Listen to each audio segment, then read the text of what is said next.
Hi, we're 2SB and we're a management consultancy who work with a wide range of SMEs across different industries in the UK.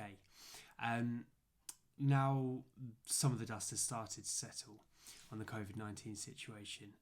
We've sort of reached out to a number of our clients and sort of businesses we know to try and understand where exactly is British business through the lens of SMEs. We are in a really serious situation, but that isn't to say there aren't elements of optimism out there. The reason we're looking at it through an SME lens is that SMEs make up 99.9% of UK businesses. They employ 60% of UK private sector staff, and they account for around half of the turnover of UK companies. The health and productivity of UK SMEs is therefore absolutely essential.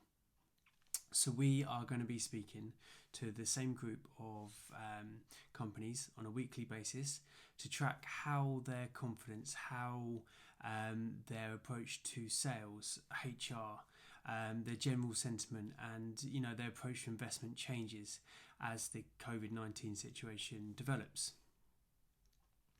The companies we're talking to represent a turnover of about 225 million together and include companies in construction, civil engineering, marketing, software, consultancy, professional services, a wide range of companies. So the first set of interviews we did were on Friday last week. So that was a week where we saw the number of UK deaths sadly go up from 200 to 600 per day. It was the second full week of lockdown that we experienced, and the FTSE 100, for example, had seen its worst losses previously, but dropped a further 2.6%. So taking some of the areas we're looking at, firstly, sales. March was a mixed bag for companies. For some companies, they managed to keep the ball rolling just up until the end of it, whereas others said actually the revenue has already been hit, with some saying actually 20% of revenue had already been lost in March. Regardless of March, I think all participants agree that April looks far more challenging. Projects have been put on hold, pipeline has disappeared in some cases or slowed up in others. Existing clients are downsizing projects or cancelling contracts or putting contracts on hold. There's various situations that are occurring, and over the coming year, so for 12 months from now, I think most companies said that they're expecting a 20% reduction in revenue. So that's the sort of financial side of things. In terms of sentiment, again, 3 months due to the uncertainty and the worries. 85% of the businesses we spoke to said that they feel either slightly or very negative about the outlook. However, as soon as we bring that horizon to 6 months and then 12 months, the picture does start to change. And looking at 12 months, 50% of business we spoke to feel either very positive or slightly positive about where they're going to be. I think some of the unpredictability is a key factor in this.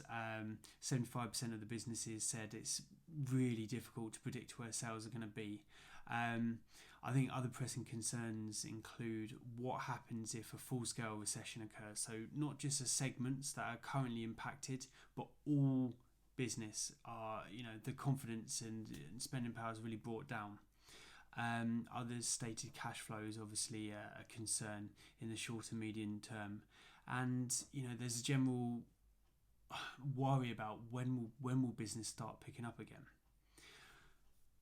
Right, so from a HR perspective, I think there's some one really positive element is that actually none of the companies we've spoken to had gone through any redundancies, and that speaks to the actions the Chancellor put in place, and all the business owners we spoke to said when he made the announcement of the job retention scheme, being able to furlough people and receive that money back from the government, a huge sort of weight was lifted off them, because HR is such a difficult situation for business owners. I think April the 1st is a key date. It seems that before this, furlough hadn't really taken place in any of the businesses, but the beginning of this month, beginning of April, is when those who are starting to furlough started to furlough.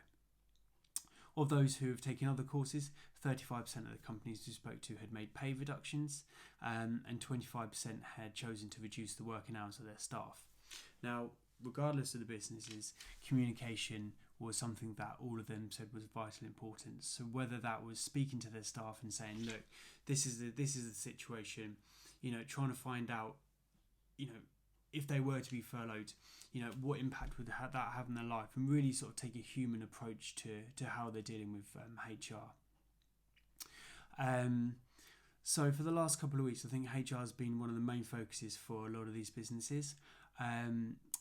Moving forward, now the majority of companies, 80% said that actually they've got a really well defined short-term strategy now for HR, which is allowing them to start thinking about their internal processes and about how they're going to start approaching sales and marketing. So the shock, is a serious situation, but the initial shock has eased slightly. And I think, although it's going to have to be with a very different message and approach differently, outbound sales and marketing efforts are now going to increase. And I think it's a really important and powerful time to actually be able to speak to some of those decision makers, the economic buyers in businesses, and have meaningful conversations. So you may not make the sale now, but if you can build stronger relationships with new and current clients, then there is an opportunity here. In terms of investment, I think another positive is that 75% of businesses said they hadn't put a hold on investment.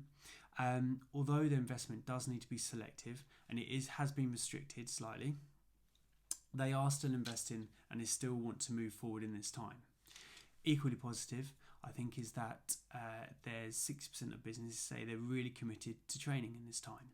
So whether that's paid training, free online training courses, or helping employees in self-led learning, maybe achieving or working towards chartership, is a really good time for this, and they're prioritising that with their staff.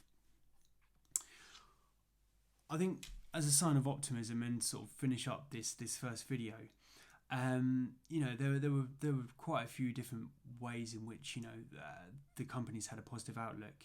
I think one thing that resonated with a lot of companies is that actually it's the perfect opportunity to rethink about your business, your organisational direction, what your strategy is, what's the business here for, and also on a personal level, why are we here, what are we doing, and how can we take really strong step forwards. It's almost given us now this breathing time that we didn't normally have to think about how we make more resilient, better business. There's a feeling from quite a few companies that post Covid-19 is going to be a more positive era for business and society, maybe a greater focus on the environment and equality. And for those who, a number said that making it through this, which they're confident they will, it's going to be painful, but they're going to make it through. And if they spend their time wisely now and invest in the right places and focus on the right internal systems, then actually they can come out of this stronger, ahead in the marketplace, and the employment market is going to open up again. Although that's not good for the individual and is tough, it will open up. And whereas previously it's been hard to attract good talent, that's probably going to change, and more good talent may come their way. So I'll finish the first video there for now. We're going to be doing these on a weekly basis. For anonymised aggregated data, you can of the responses, you can see that on our website, and the link will be below this video. It feels wrong to an extent to be talking about business when there are so many frontline staff and NHS staff who do an amazing job, but it's important for the economy that we carry on, and this can also have positive impact on people's lives if businesses see this as an opportunity to improve.